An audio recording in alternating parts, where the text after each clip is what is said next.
ang lakas ng hangin na dala-dala nitong si Super Typhoon Nando. Kamustahin lang natin ang paghahanda ng OCD. Kapag ganyan ba na mas mahangin kesa ganyan kalakas ang ulan, ano ba yung karagdagang paghahanda ang ginagawa natin para sa ating mga kababayan, Junie?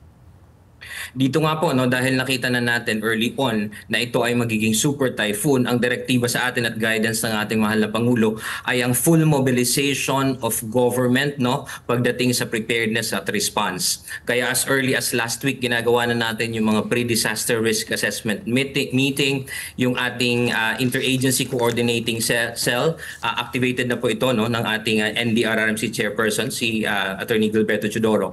So ang ginagawa natin as of early as last week po, no, naka-red alert status, ibig pong sabihin nakahanda, naka-standby yung ating mga response agencies para kung ano man pong pangangailangan at saka mga anticipated needs, no, ng ating mga kababayan.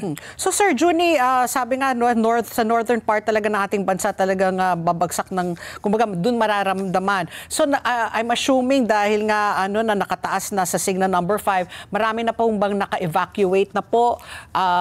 Ano yung mga estado po ng dito yung dadaanan talaga po ni Super Typhoon Nando?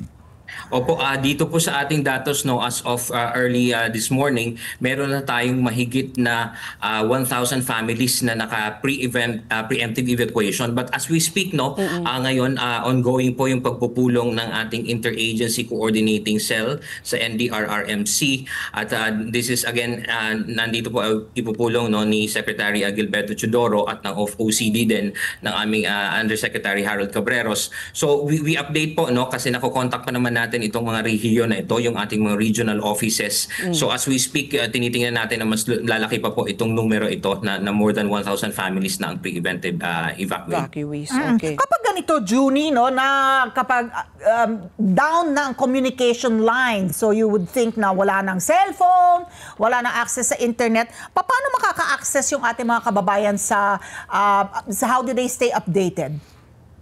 Ang ating pong mga kababayan, especially dito sa itong tinitingnan natin, no, ang areas of concern natin na itong regions 1, 2, 3 at saka yung Cordillera Administrative Region, kasama po sa inactivate, no, na mga response clusters ay itong Emergency Telecommunications Cluster natin. This is led by DICT and then kasama din dyan yung iba't iba pang mga ahensya ng ating gobyerno. Nagpreposition na rin po ng mga backup communication networks, nagpadala din po ng mga communication vehicles, no, para mag-set up. Pagkatapos po nitong down na po yung ating mga cell sites, no, ang ating mga regular internet service providers, we have those satellite phones, no, and other backup communication facilities na naka-deploy na po ito para mas tuloy-tuloy po ang linya ng komunikasyon natin sa ating mga regional offices, sa LGUs, and then eventually po doon sa mga evacuation centers kung kakailanganin po talaga mag-set up, ang bahala po ang ating Emergency Telecommunications Cluster para mag-set up noon para naman ang ating mga kababayan makausap yung kanilang mga pamilya or at least makakontakt that they are safe in those areas.